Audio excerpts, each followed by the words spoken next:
Hello again everyone, Melth here, with another Baldur's Gate 3 guide video. Ever since this game came out, one of the big topics of discussion has been how to handle the Hag encounter in Act 1, and the way it seems that there's really no perfect win scenario for it. In a quite interesting bit of game design, there's a major trade-off between the clearly game-optimal choice of making a deal with the Hag to get the Hag's hair, which is a quite irreplaceable power-up, versus the moral in-universe choice most characters would probably want to make of killing the Hag to save all of the Hag's victims. If you let the Hag go in exchange for her hair, then you can't save most of the Hag's victims. You can save Mina, yes, but not Ephron, not the Mask of Regret, and so forth. So, I've spent a long time trying to figure out, is there actually a way to truly get the perfect outcome here? To save everyone from the Hag, and also get the Hag's hair? And the answer I found at long last is yes, there is a way to do all of that. And while we're at it, we can get ourselves a pile of bonus experience, and an item that many people don't even know exists that gives you advantage in all skill checks. Pretty great stuff, really. So as most of you probably already know, our encounters with the Hag actually begin here in the Emerald Grove, where she's disguised as the more or less harmless Anti-Ethel. I've done a lot of tests, and as far as I can tell, these interactions here have no bearing whatever on your later and more important interactions with her. Even if you attack her here, she holds no grudge about that whatsoever. Yes, love. And your eyes. Anyway, this is like the only time in the game when she's apparently actually trustworthy in her deals and so forth, and will just, sell you goods for money, which are fully functional goods. She'll even give you a random potion that doesn't actually hurt you, unlike the one that she gave to Pandurna that paralyzed her. Look at that, and you'll feel as you down. Strange behavior by a Hag. Comforting. Maybe she lost a bet with another Hag and had to agree to do good deeds for an hour or something. Humiliating. I have a few odds and ends for sale. But of course, our characters who suspect this person is a Hag would certainly not trust such deals with Hags as giving them money in exchange for goods and services. I think it makes much more sense to just steal everything from her. One notable little minor trick if you're trying to optimize that is split up the stack of elixirs of Hildrant strength she has, like so. Drag and drop them, and they should stay separate. If you're really greedy, you split up her gold pile too. I wouldn't do this kind of thing, really. I wouldn't even split up the potion stack in any kind of serious run, but I'm trying to give you every tip that I can about how to handle every encounter with the Hag throughout the game here. If you're a newer player, you certainly can benefit a lot from elixirs of Hildrant strength in the early game, and this is probably the best source to get a bunch of them. So if you want to optimize stealing them from her, what I would say is, you first of all obviously want to have a thief character of some kind who has expertise in sleight of hand. Then you want to ideally have someone else in the party who can cast guidance on them. In fact, pretty much every party should have someone who can do that, that's important. Then you also want to have, ideally, a bard in the party who can cast bardic inspiration on them. Crucially, that has to not be the thief character, because you can't bardic inspiration yourself. Then you want someone who can cast Cat's Grace, which is a concentration spell.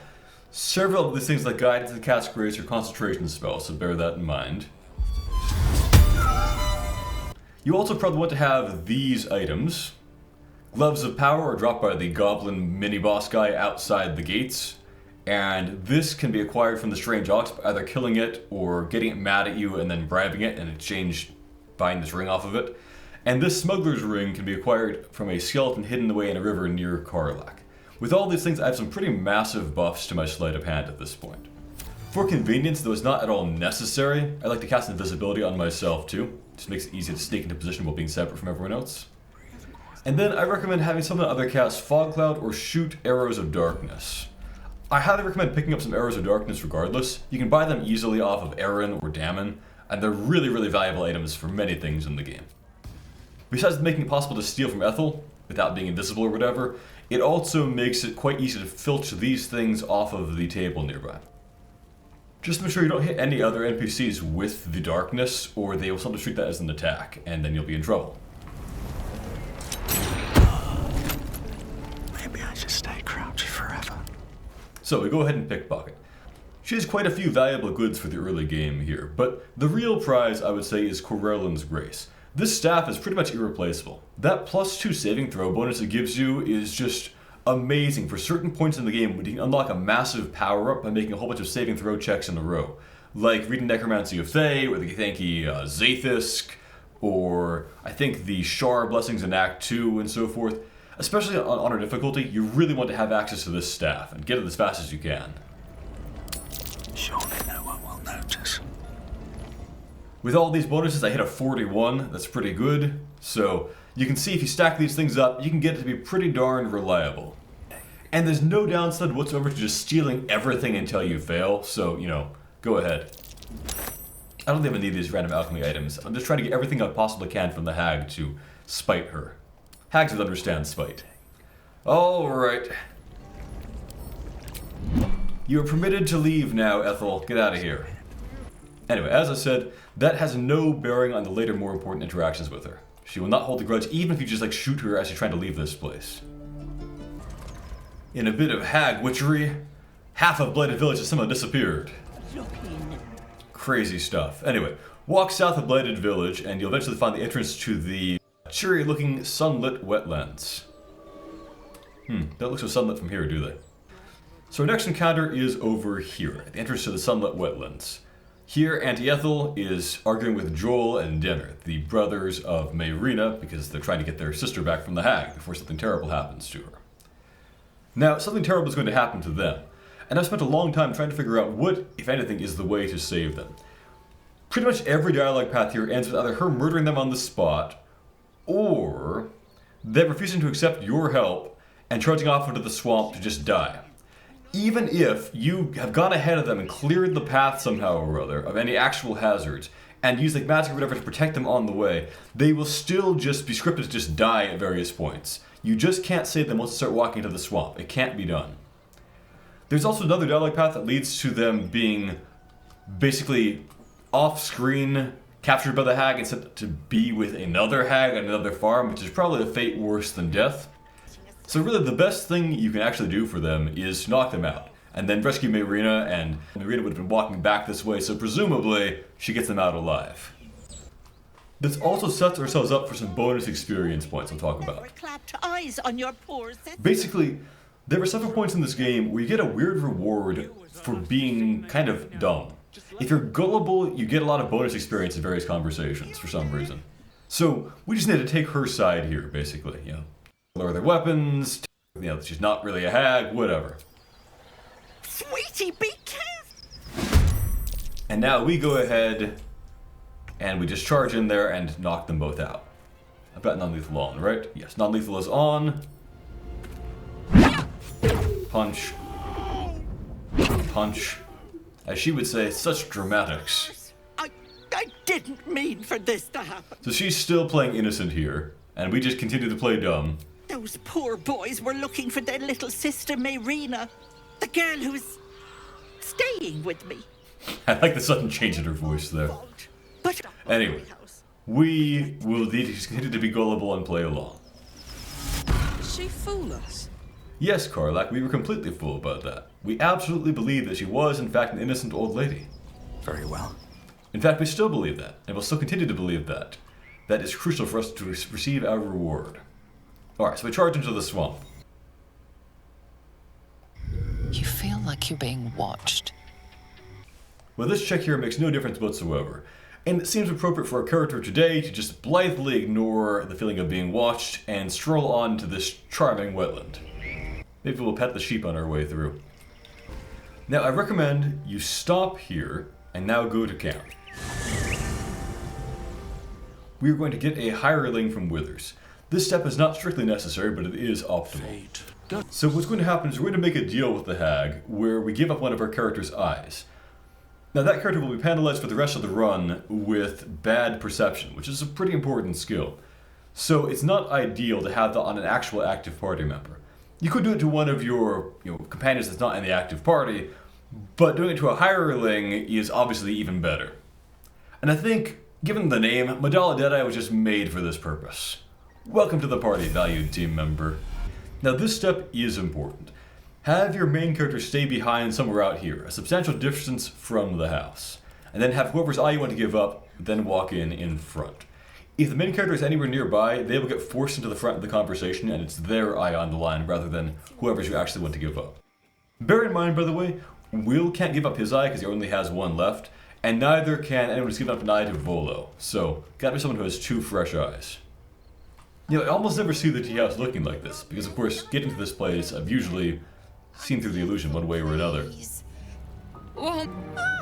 Somehow she recognizes this hireling that didn't exist in this plane until now. Come in.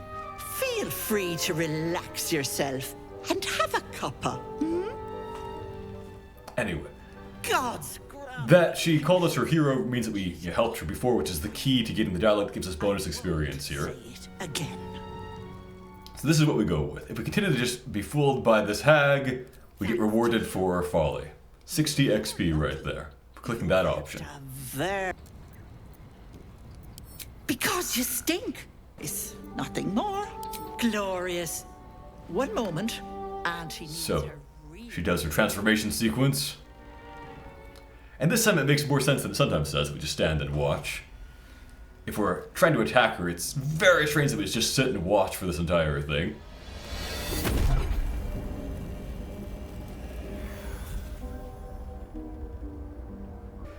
I feel like it's appropriate for this incredibly gullible character to still not even recognize that she's a hag even now and ask what in the world she is. Close that mouth, precious. Let's just swallow a fly. Oh, I wouldn't want to end up with the old lady who swallowed a fly and had to swallow a spider to catch it. Good idea, Ethel. This choice, of course, is just cosmetic. Or left. Hold on to your knickers. This might sting a bit. Eye gouging time. Actually manages to be less gross than the Volo one, I think.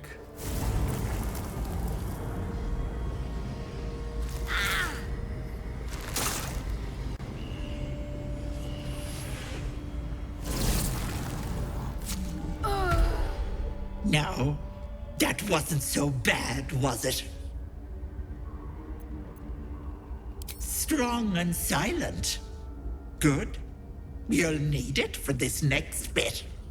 No, unless you want tentacles for a tongue, stay absolutely... Now, I don't think it'll surprise anyone who's played this game for more than half an hour that this attempt to remove the parasite doesn't work either. It's a touch. Anyway, again, various dialogue paths here all lead to the same outcome. I'd kill you for that. But why didn't I... The important thing is she's about to give us our reward here.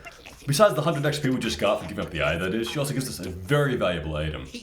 And very little known, I think, because people are usually too smart to make this deal, which is actually surprisingly profitable. Alright, she will now usually dismiss Mayrina and tell her that it's time to go and then banish her down into the depths of the lair. Once in a while she kind of bugs and does not do so, which might be what's happening here, but it's okay either way. Alright, so we can take this charm. It's really quite valuable. For one day, which can be very long if you play your cards right, you basically have advantage on all the checks that you make, which is like all skill things for one thing, but a lot of other things are also ability checks. So really good for your main character to have for any kind of big adventuring day. And the price for that was an eye of a hireling character. Doesn't get much cheaper than that. Well, as much as Madala is a memorable character and a valued team member, I think for this I'll put Will back in my party. As I said, usually the hag will just break the illusion on the fireplace and teleport Mayrina through it. That didn't happen this time, but that's alright. There we go. Once you investigate it successfully, which is not that hard to do, you can then go through it even if the hag hasn't broken the illusion. Let's see this rare dialogue with Mayrina here. Where's the tea house? What's going on? What? But the house... I mean, she knew she was going to talk to a hag. She might be even more gullible than our character here. Please don't leave me here. It's better than the cage had roast you in otherwise, Mayrina. Alright, so this is different. Usually, she'll be teleported down to that cage. Anyway, we just stroll into the hag's lair proper here. We'll meet Ethel again here, but this room doesn't really matter at all for now. We'll come back here and be able to actually rescue some of these victims later on, though. You are as thick as they come, sweetness. This is my personal playhouse, and you don't have an invite. Get out! This is hilarious because she's right upstairs. Yeah, the game is bugging this time. I haven't seen this outcome before. That wriggler eating your brain! I wonder if she'll actually be back in the cage despite being upstairs now. Oh, you'll end up in tonight's stew. You'll would go nicely with Marina. She's already marinating. Ah! Okay, well anyway. Later on we'll be able to actually save Efren. Usually if you unpetrify, he dies of the not actually real Ladagor's bite disease that the hag gave him, but if you've killed the hag, then he'll actually be fine. Alright, so up ahead is the room with the 4 masked victims. Now, the Mask of Regret is the only one that can be truly saved. The others have had their minds eaten away already, and even with the hag dead, they're still mindless. Several ways you could tackle this. You can put on the masks yourself and just stroll on through if you're fast, although if you fail some checks, you'll end up getting possessed by the hag and so forth. You don't really want that, I would say. You can potentially just sneak on through to the waterfall, or you can just fight them and just knock out the Mask of Regret. And that's probably ideal for getting you all the XP and things like that, and the Mask of Regret will still be fine that way, so I do recommend that. Although I will say, if you're a new player and you struggle with the hag fight, then in that case what I might recommend actually is to take out most of the masks, leave one alive and just cast like sleep on that last masked person, and then just run away. Because if at least one masked person is alive, Ethel will spend her first turn of the combat summoning that one masked person rather than a horde of powerful hag illusions. So she really wastes her first crucial turn, and that is a huge advantage. So if you're a new player who struggles with the hag fight, do it that way. Leave one mask alive, put sleep on them, run out of the fight, and then Ethel will waste her turn on that later on. But for us, we are going in. What to do? Alright, masks down. Reminder, do not take the mask off the unconscious person or she will just die. Don't do that. Let's cook in. Next section of Lair is a bit of a nuisance with these poison gas traps. I recommend basically just skipping it. The way I'll do that is have everyone jump in over here. Then we'll walk over hereabouts. And if people in your party have long jump and feather fall, which you should make sure someone can cast in every party, then you can just skip this entire section here. Okay, so we go turn-based. And we just find whatever pixel we're allowed to jump from, and then jump down past all the traps. Well, I recommend recasting Enhanced Leap, I would say. It's quite useful for this fight. And then I recommend mage hands are good here too. Action economy is really valuable here. If you're especially a new player and don't know how to clear a lot of the hag illusions fast, they are quite good for that. And then accuracy is also very important here. If you have someone cast Bless on your main attackers, that makes a big difference because the hag has a lot of armor class for this point in the game. Then here's the weird part. Ungroup and hide a person near the beginning. Have his mage hand run ahead or whatever. Then we'll have our main people run up on in here. Trap. In the cage. And yep, Marina's in the cage somehow, and dialogue begins. Now, I recommend switch out to someone else and go in turn-based mode because otherwise, unlike many dialogues that do pause the world, this one does not, so their buffs will just run out in the background. Gall to face me in the heart of my lair. You petulant bollocks! I'll rip your spine out your asshole! I'll use your blood to spice my... And then running into a bug where she doesn't fight at all, which makes all these taunts about things she'll do seem even sillier. Suck the marrow from your bones, and then I'll bring you back and do it all over again. Just get out of here! Please! Okay, well, our formation now is not very good, but hopefully she'll at least fight, and that will make things worthwhile. I could just jump over to her if I wanted to. Now, in terms of strategy here, especially if you're a newer player, the biggest danger is that she spawns this horde of illusions that all do pretty high power poison damage rays. If they all go in volley fire, they can wipe out one of your party members in one volley. And if your armor class is not like 24 or whatever, they will hit you. So, the best thing ideally is when she spawns them, they go in initiative later than her, usually at the bottom of the initiative order or close to it. So if you have people who are after her, but before her illusions, you can wipe the 1 HP illusions before they even have a chance to hit you. You just need to be efficient with being able to wipe them out very fast, and the mage hands are great for that. So I think I'll have these main characters just focus on her. We could also use haste, I think, is great for action economy here. In fact, with the haste, we might be able to skip like everything and just damage her down. Let's see.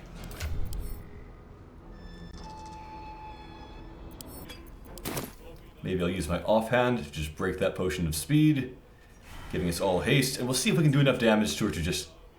No, we still can't quite reach. I'll need to use a dash. That's okay. Under their noses.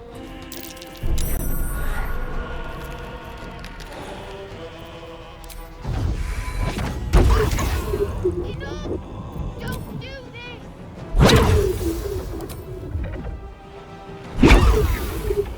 I wonder if this It's is a good start. another step forward. She might, actually, I think she will be so low that she will probably try to surrender immediately. So we will go ahead, actually, and just go for some slashing flourishes.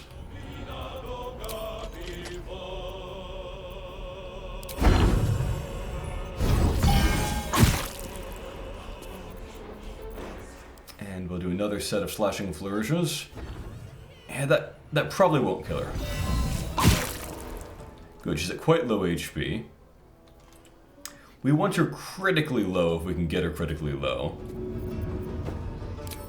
Yeah, that's a good amount of HP for her to be at. So, if we now go ahead and stop, she should surrender on her turn. There we go. So now, manage this dialogue carefully. Killing me is a waste of time. I'll find a way to return. Always have. One thing that's very important, if you're playing on honor difficulty, do not use guidance or any other spell during this conversation, or that will trigger her legendary action, which will push you back into combat and lose your chance forever to get the hair. Don't do that. But she's worthless to you. Let me leave with the girl, and I'll give you power. You want to be stronger, tougher, smarter? Done. Anything is possible. Just let me keep the girl and her babe. Please. She's dreaming if she thinks we'd leave Mayrina here. As I mentioned before, there's a clear choice between like what's the right thing to do in universe versus the optimal gaming decision, which is to get the super strong power up. So, you know, pick an option like this. Whatever your character is good at. Ew. Once you got to this point, then you are free. Switch out, pick the hair you want, and then have your stray party member sneak on up. Adventure forth. Someone who's not in the dialogue should be able to get over here and then finish the hag off.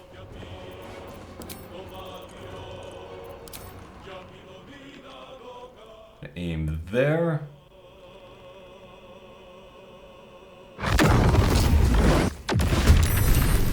There we go. We got the XP and the hag is dead. Sometimes she leaves a body you can talk to, sometimes not, but the important thing is she died, we got her XP, and now her victims are safe too. It would be possible to talk to her corpse and get the dialogue where she reveals what she planned to do with the baby, but this time it happened that she didn't leave a body.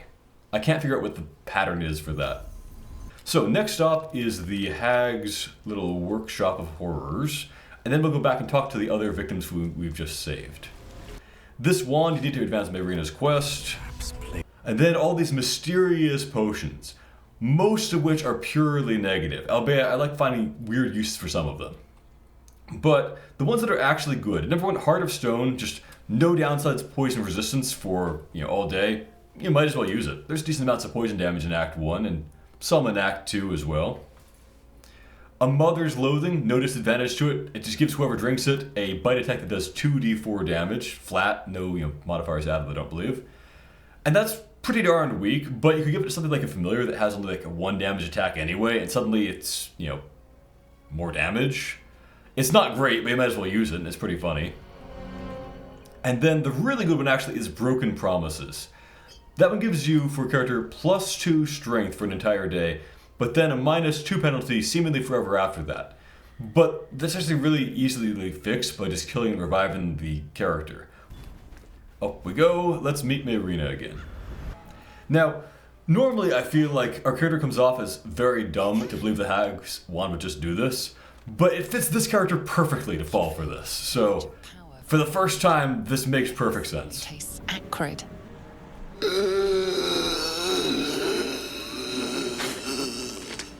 Come on, love. Let's go.